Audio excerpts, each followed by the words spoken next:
Hello guys.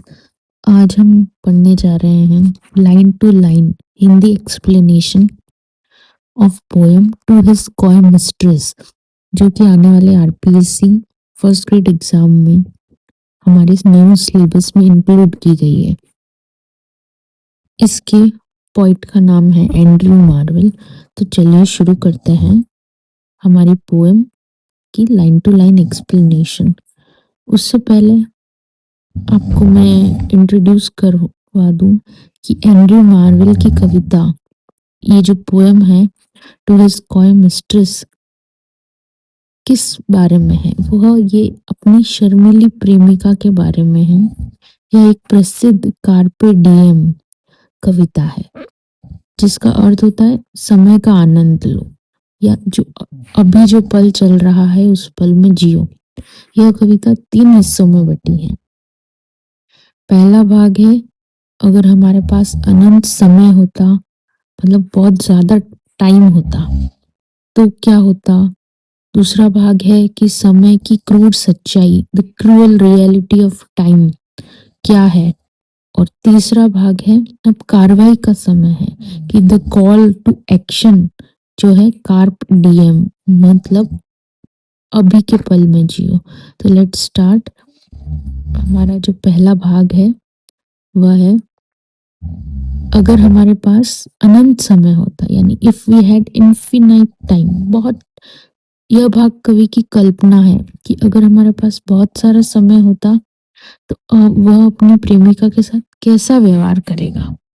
तो line है, had we but world enough and time, कि अगर हमारे पास दुनिया और समय पर्याप्त होता, यानी बहुत सारा होता, अर्थात अनंत। This coyness lady were no crime, तो हे प्रिय, तुम्हारा यह संकोच यानी शाइनेस करना कोई अपराध नहीं होता। We would sit down and think which way, हम आराम से बैठते और सोचते कि किस तरह।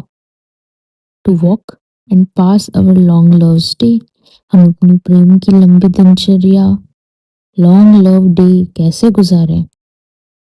ताऊ by the Indian Ganges side, तुम भारत की गंगा नदी के किनारे बैठकर shouldst rubies find, I by the tide, माणिक यानी रूबीज ढूंढती और मैं हम्बर नदी की लहरों के पास बैठकर ऑफ हम्बर वुड कंप्लेन, शिकायत करता। And I would love you 10 years before the flood, मैं तुम्हें प्यार करता जल प्रलय यानी कि फ्लड से 10 साल पहले से, यानी बहुत बहुत पहले से। And you should if you please, और तुम चाहो तो मना करती रहती, refuse, till the conversion of the Jews, ईसाइयों द्वारा यहूदियों के धर्म परिवर्तन तक, यानी एक और बहुत लंबा समय। कि ये बहुत टाइम लगा इस चीज के लिए कि जब ईसाइयों ने यहूदियों के धर्म में परिवर्तन किया, तो ये भी बहुत लंबा समय, तो बहुत देर तक। नेक्स्ट है, my vegetable love should grow vaster than empires, मेरा निष्क्रिय यानी कि स्लो एंड स्टडी प्यार। वेजिटेबल लव का मतलब है प्यार, स्लो और स्टडी प्यार, इस बीच बढ़ता, साम्राज्यों से भी विशाल, एंड मोर स्लो, उनसे भी ज्यादा धीमा, and 100 years should go to praise thine eyes and on thy forehead gaze, 100 साल तो मैं तुम्हारी आंखों की तारीफ में लगाता और तुम्हारे माथे को ही देखता रहता। 200 adore each breast, 200 साल तुम्हारे हर एक वक्ष की प्रशंसा करने में लगाता। 30,000 टू द रेस्ट, और बाकी 30,000 साल तुम्हारे शेष शरीर को निहारने में लगाता। An age at least to every part, तुम्हारे शरीर के हर एक अंग को कम से कम एक युग देता, मतलब युगों तक एक एक युग एक शरीर के अंग के लिए देता। And the last age should show your heart, और अंतिम युग में तुम्हारा दिल जीतता। For lady you deserve this state, क्योंकि हे प्रिय, हे मेरी प्रेमिका, तुम इस सम्मान, इस धीरे धीरे प्रेम करने की हकदार हो, तुम इसकी लायक हो। Nor would I love at lower rate, और मैं तुम्हें कम कीमत, कम समय पर प्यार करना नहीं चाहूंगा। ये जो फर्स्ट फेज है, ये है इनफाइनाइट टाइम जो कवि के पास है। नेक्स्ट फेज शुरू होता है कि समय की क्रूर सच्चाई, the cruel reality of time. कवि कल्पना से बाहर आकर समय की कमी और मृत्यु की अनिवार्यता को बताता है कि कैसे इतना समय हमारे पास हकीकत में नहीं है, हकीकत में हमारे पास कम समय है और मृत्यु भी है। At my back I always here, लेकिन यह सब असंभव है क्योंकि मेरे पीछे मुझे हमेशा सुनाई देती है। क्या सुनाई देती है? Times wing chariot hurrying near, समय के पंखों वाले रथ की तेज दौड़ने की आवाज। And yonder all before us lie, और आगे हमारे सामने बस पड़ी है डेजर्ट्स ऑफ वास्ट इटर्निटी, विशाल अनंतता की सूखी रेगिस्तान, अर्थात मृत्यु के बाद का खालीपन। The beauty shall no more be found, मरने के बाद तुम्हारी सुंदरता फिर कभी नहीं मिलेगी।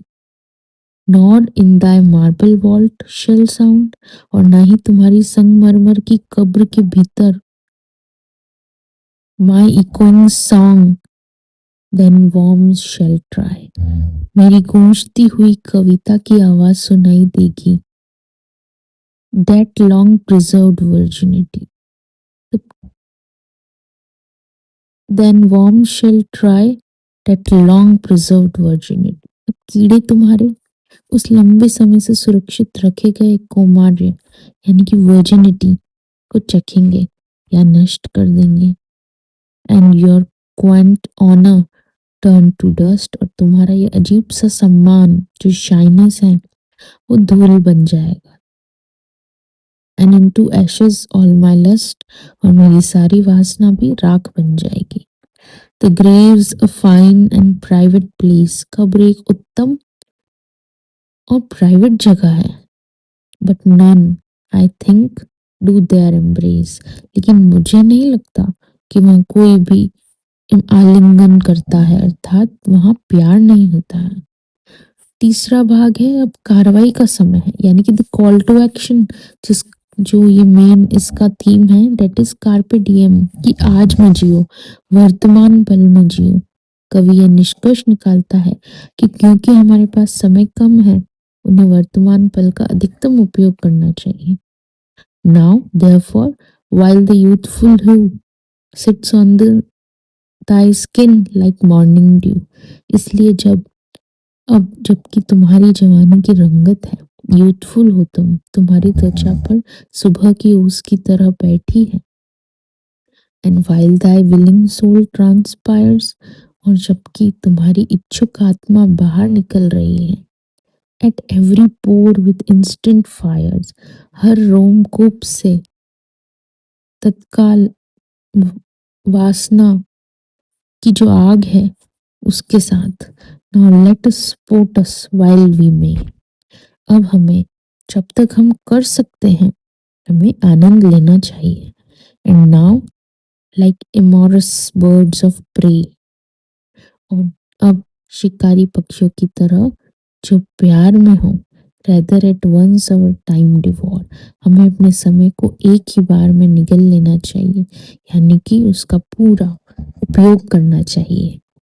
Then languish in his slow chapped power, बजाय इसके कि हम टाइम धीमी सबाने वाली शक्ति यानी स्लो चैप्ड पावर में कमजोर होकर मर जाएं। Let us roll all our strength and all, आओ हम अपनी सारी ताकत और अपनी सारी मिठास, our sweetness up into one ball, मिठास को एक गेंद में इकट्ठा करें। And tear our pleasures with rough strife, और अपने सुख प्लेजर्स को जोरदार संघर्ष से फाड़ दें।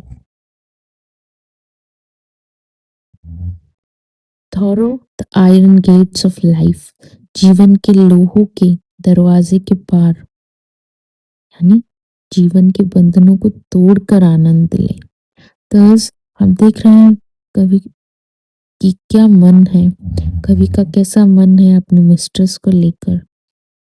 थर्स though we can not make our sun, इस तरह हालांकि हम अपने सूर्य यानी समय को, यहाँ सन मतलब समय, stand still yet we will make him run, स्थिर तो नहीं रख सकते, हम अपने समय को स्थिर नहीं रख सकते, फिर भी हम उसे दौड़ा जरूर देंगे, अर्थात समय के बीतने की गति को महसूस नहीं होने देंगे, उससे ज्यादा तेज जिएंगे। यह जो पोएम है मुख्य रूप से समय, मृत्यु और प्रेम के विषय को बताती है और प्रेमिका को संकोच यानी कॉयनेस छोड़ने और वर्तमान जीने के लिए मनाती है या मना रहा है पोएट।